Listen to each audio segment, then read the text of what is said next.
그곳에 하나님이 역사하시고요. 주님, 오늘 제가 드려야 될 말씀은 무엇입니까? 하면 들리고요.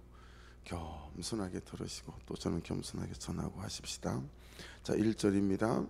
사무엘이 죽음에 온 이스라엘 무리가 모여 그를 두고 슬피 울며 라마 그의 집에서 그를 장사한지라. 다윗이 일어나 바란 광야로 내려가니라.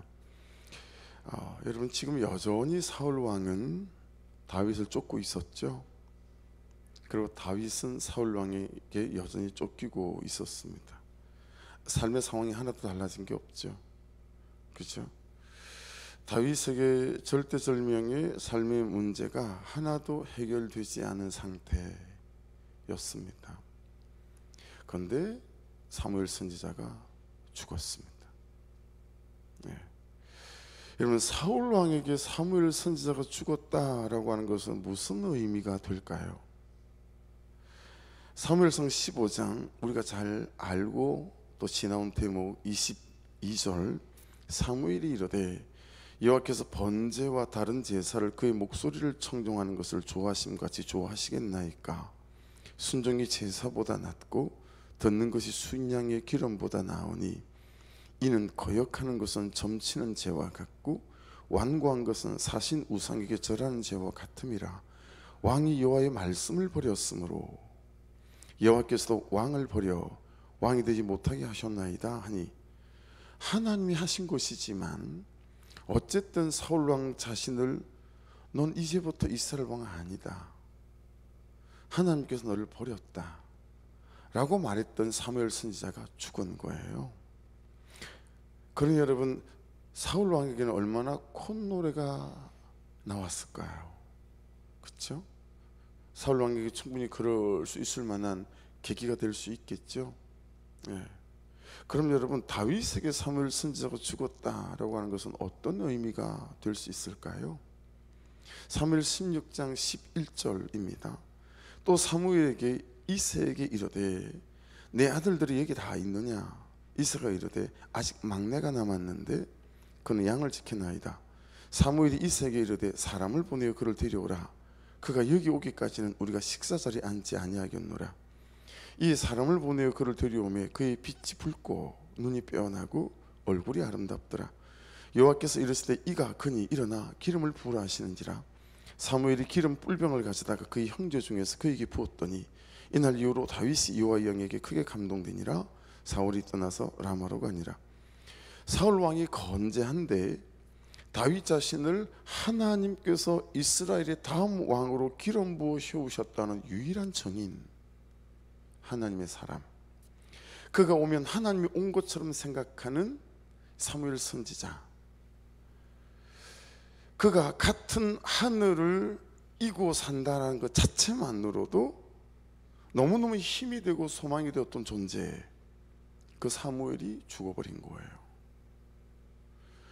사울은 콧노래를 부르고 다윗은 소망이 끊어지는 절망이지 않았을까요?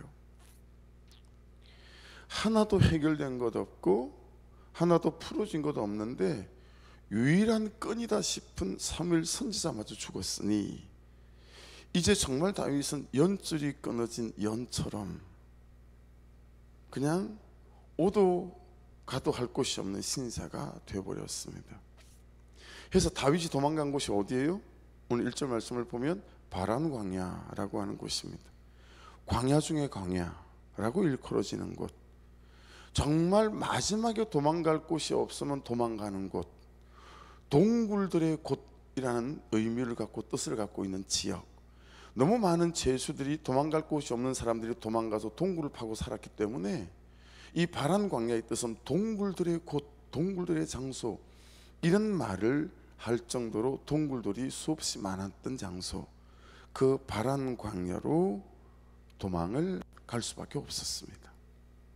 하지만 사무엘 선지자가 죽어 콧노래를 부르는 사울 왕도 기억해야 하고, 끈 떨어진 연신세로 동굴들의 곳 바란 광야까지 도망간 다윗도 기억하고, 하나도 해결되지 않고 열리지 않는 삶의 문제, 죄의 문제로 가득한 오늘을 사는 우리가 기억해야 할 것이 무엇입니까?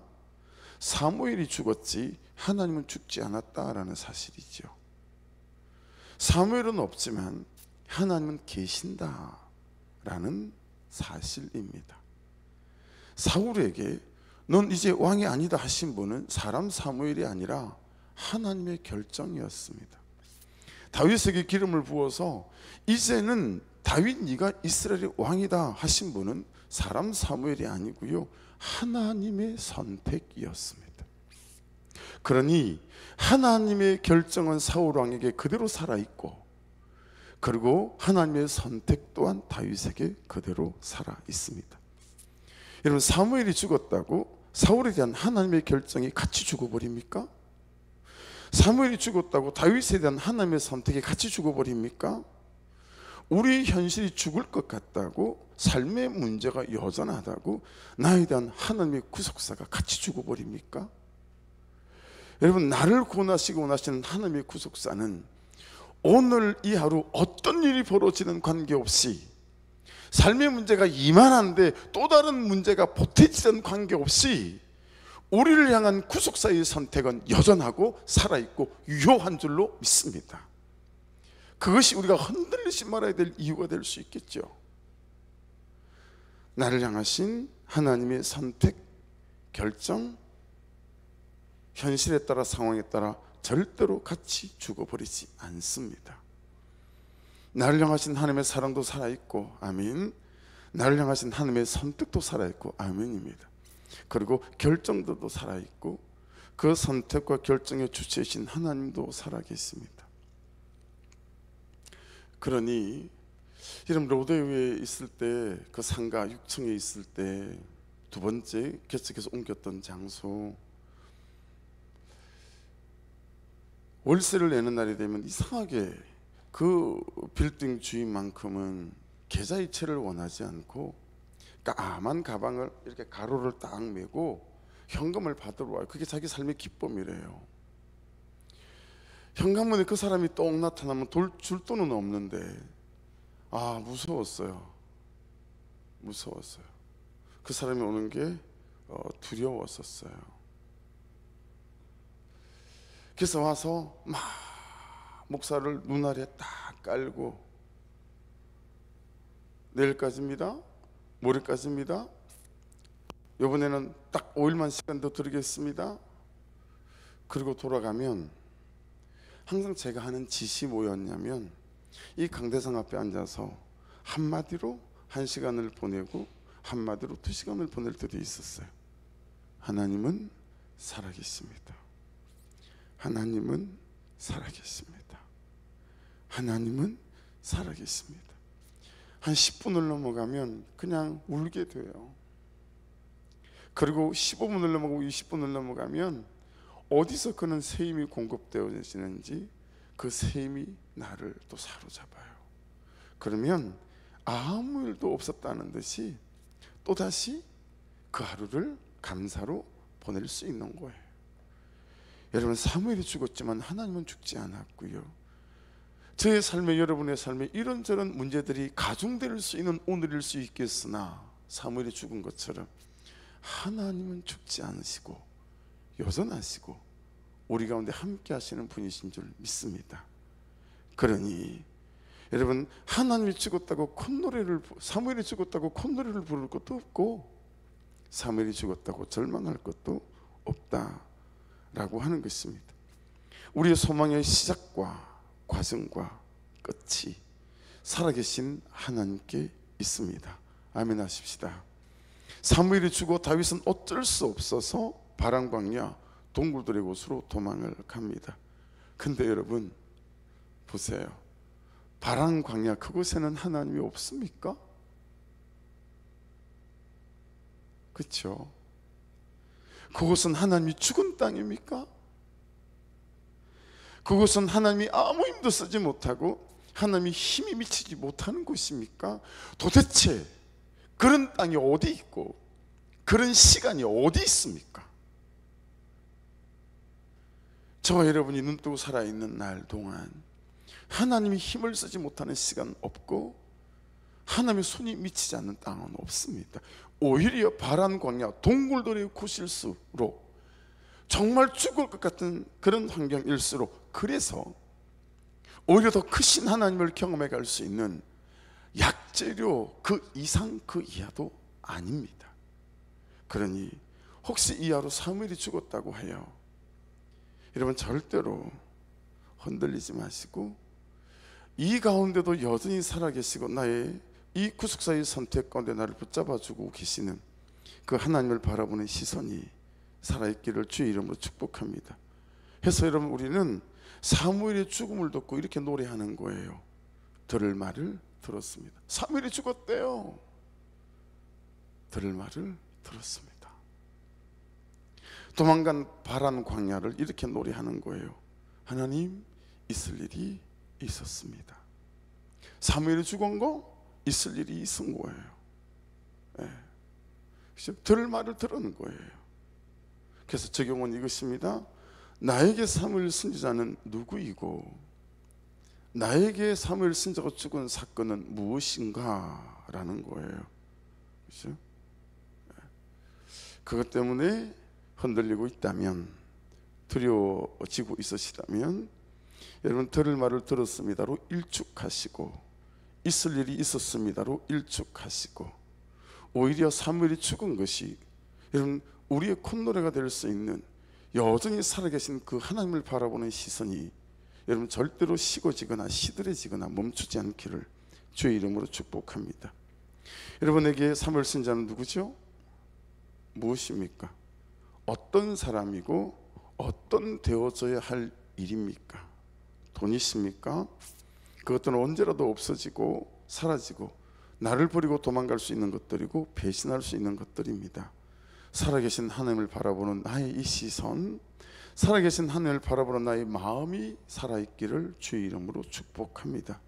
그러면 그곳이 비록 도망자들의 곳, 동굴들의 곳, 바란 광야일지라도 단지 살아계신 하나님을 더 크게 경험할 수 있는 약재료 그 이상 그와도 아니게 될 것이다 라고 하는 것입니다.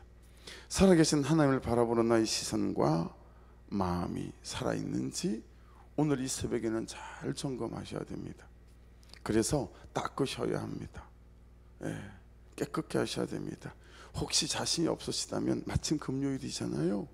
저녁 9시에 오셔서 성령님을 구하십시오. 성령의 충만함을 구하시고, 하나님 성령께서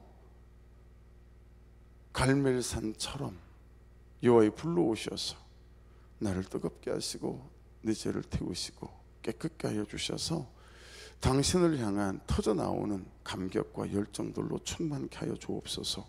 참 부르짖는 이 밤이 될 수 있기를, 그런 적용이 저 여러분에게 있을 수 있기를 주의 이름으로 축복합니다. 여러분, 그렇게 하나님을 향한 시선이 멈춰진 사람, 그래서 그냥 내 힘으로 여기까지 왔다고 생각하는 사람, 나이니까 이 정도 되어졌다고 생각하는 사람이 오늘 본문에 등장하죠. 그 사람이 나발이라는 사람이에요. 3절을 보시겠어요? 그 사람의 이름은 나발이요, 가로 열고 뭐라고 적어 놓냐면 이름의 뜻이에요. 어리석은 사람이란 뜻입니다. 나발이. 8절로 가보실래요? 내 소년들에게 물으면 그들이 내게 말하리라. 그런즉 내 소년들이 내게 은혜를 얻게 하라. 우리가 좋은 날에 왔은즉 내 손에 있는 대로 내 종들과 내 아들 다윗에게 주기를 원하노라 하더라 하라. 여러분, 그대로 다윗의 말을 나발에게 전했어요. 여러분, 그랬더니 10절을 보십시오. 나발이 다윗의 사원들에게 대답하여 이르되 다윗은 누구며 이세 아들은 누구냐? 요즘 각기 주인에게서 억지로 떠나는 종이 많도다. 너 그래봐야 도망자밖에 도되니? 뭐 이런 뜻이죠. 11절 보세요. 내가 어찌 내 떡과 물과 내 양털 깎는 자를 위해 잡은 고기를 가져다가 어디서 왔는지도 알지 못하는 자들에게 주겠느냐. 여러분, 7절 말씀을 보시면 이 나발의 재산을 모으게 했던 나발의 목동들, 그들이 양 한 마리 잃지 아니하고 그렇게 여러분 목초지에서 나발의 양을 지킬 수 있었던 이유는 다윗의 군사들이 그 목동들을 지켜주었기 때문이다 라고 7절에 나와 있어요. 그렇죠? 근데 나발은 자기 힘으로 됐다고 생각해요. 나니까 이 정도 모았다라고 생각하고 나니까 여기까지 왔다고 생각하는 거죠. 참으로 어리석은 자이지요. 그리고 그것들이 없어지기 시작하면 그는 모든 것이 끝난 것처럼 헤매게 되겠죠. 여러분, 한데 아비가일이라는 그의 아내가 또 나와요. 그렇죠? 이런 아비가일의 뜻은 내 아버지가 기뻐하다라는 뜻을 갖고 있어요. 여러분은 생각해 보셔야 됩니다. 단편적인 적용으로 나는 나발 아닌가? 아니면 나는 아비가일인가? 라고 하는 것입니다. 여러분, 어떤 사람을 아버지가 기뻐하시겠어요? 우리 하나님 아버지께서. 그렇죠? 여러분, 하나님 그분에게 시선을 맞추고 모든 것이 그분께서 공급해 주시는 것인 것을 믿고, 비록 사무엘이 죽어도 하나님은 여전하신 것을 믿고 그 하나님에게 내 시선과 마음을 맞추는 사람, 그래서 되어진 것도 하나님이 하셨습니다. 여기까지 온 거 하나님께서 하신 것입니다. 나의 힘이 아니라 당신의 은혜입니다 라고 고백하는 그 사람들을 하나님께서 기뻐하지 않겠습니까? 그렇죠? 근데 내 힘으로 여기까지 온 거라고 생각하고, 그리고 남은 삶도 내 힘으로 풀어갈 수 있을 거라고 생각하고 하나님의 선택을 발로 차버리고 나의 선택을 붙잡으려고 하는 시도와 결정들을 하신다면, 여러분, 도대체 우리의 삶이 이후가 사울의 삶이 되어져 갈까요? 다윗의 삶이 되어져 갈까요? 저 여러분, 나발의 자리에 앉지 아니하고 아비가일의 자리에 앉을 수 있는 하나님이 기뻐하시는 사람으로, 여러분, 그분의 시선과 그분의 선택과 그분의 결정 앞에 겸손하게, 다윗이 어떻게 말하는지 한번 보십시오. 8절, 내 종들과 내 아들 다윗에게 주기를 원하다이다 하더라. 여러분, 다윗이 나발에게 이렇게 겸손하게, 그 얘기 뭐예요? 그가 그렇게 하나님 앞에 겸손했던 사람이고, 그리고 사람에게 겸손했던 사람이고, 자신의 삶에게 겸손했던 사람이에요. 그렇죠? 근데 제일 마지막에 17절을 가보시겠어요? 그런즉 이제 당신은 어떻게 할 줄 알아 생각하실지니 이는 다윗이 우리 주인과 주인의 온 집을 해하기로 결정하였음이니이다. 주인은 불량한 사람이라 더불어 말할 수 없나이다 하는지라. 여러분, 이 사환이 이 가정과 나발을 살릴 수 있는 말을 차마 나발에게 말할지도 못해요. 그 대답이 뻔하기 때문에 그렇습니다. 불량한 자다라고 말하잖아요. 이거 기뚱에도 듣지 않을 겁니다. 하나만한 말입니다. 왜요? 많이 해봤거든요. 근데 듣지 않거든요. 여러분은 하나님의 말씀을 들으십니까? 하나님의 말씀을 들으시냐고요. 말씀이 들리면 그 들린 말씀을 삶으로 가져가 적용하십니까? 묵상을 새벽에 마치고 딱 그때 저걸 듣는데, 혹시 내가 헬스클럽 회원권 끊듯이 큐티를 끊고 새벽 기도를 끊고 있는 건 아닐까? 헬스클럽을 끊어놓고요, 가는 날보다 안 가는 날이 더 많죠. 여러분, 헬스클럽을 끊고 갔다가 오늘 별론데 어서서 하고 돌아오면, 여러분, 무슨 헬스클럽 끊은 이유가 되겠어요? 그렇죠? 헬스클럽을 끊었으면 어떻게 해야 되죠? 가서 운동해야 해요. 여러분, 새벽 기도는, 큐티는 하는 것에 목적이 있는 게 아니에요. 이 말씀이 들리는 대로 삶으로 가져가 적용하고 살아보는 것이 새벽 기도를 한 것이고, 그리고 큐티를 한 것입니다. 가만 새로 시작하십시오. 주일날 강구하고 가만 할 분들을 일기를 새로 모으려고 합니다. 모든 회기는 BC와 AD가 나누어지듯, 여러분, 이제 이번 주부터 주보에 5번째 예배라고 딱 타이틀이 뜰 거예요. 여기 온 걸 새로운 시작으로 생각하는 거예요. 제가 우리가 그랬으면 좋겠는 거예요. 그래서 큐티 가만 일기를 모집할 겁니다.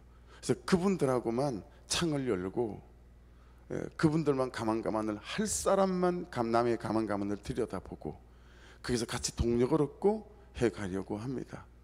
여러분, 말씀을 듣고 그것이 나의 결정과 선택이 되게 하셔야 됩니다.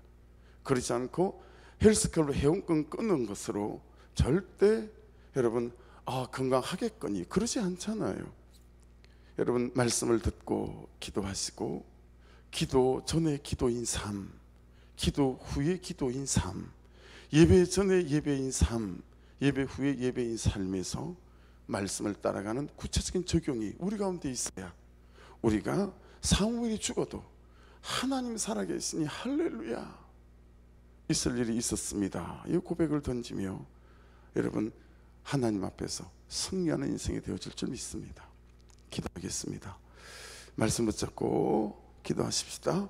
하모나님, 사무엘이 죽은 것으로 절망과 낙심 가운데 헤매지 아니하고 살아계신 하나님을 바라보는 언제나 나의 시선과 중심으로 아버지, 이 하루도 내 삶에 좀 더 무거운 것이 보태어진다 할지라도 그 무거운 것이 죽은 것뿐이지 하나님은 살아계시니 오히려 그 무거운 것들이 약조례가 되어지는 믿음의 선포와 하나님께로 한 나의 시선이 절대로 멈춰지지 않도록 아버지 역사여 주시옵소서. 우리 주여 한번 부르고 기도하시고 구성전 매매가 되어져서 아버지 재정의 문제들이 아버지 해결받을 수 있도록 간섭하여 주시고, 아버지 의자 재정들이 아버지 난방도 하지 못하는 이 재정들이 아버지 채워져가는 역사들이 아버지 스크린이 채워져가는 역사들이 아버지 시작될 수 있도록 간섭해 달라고 우리 주여 한번 부르고 같이 기도드립니다. 주여.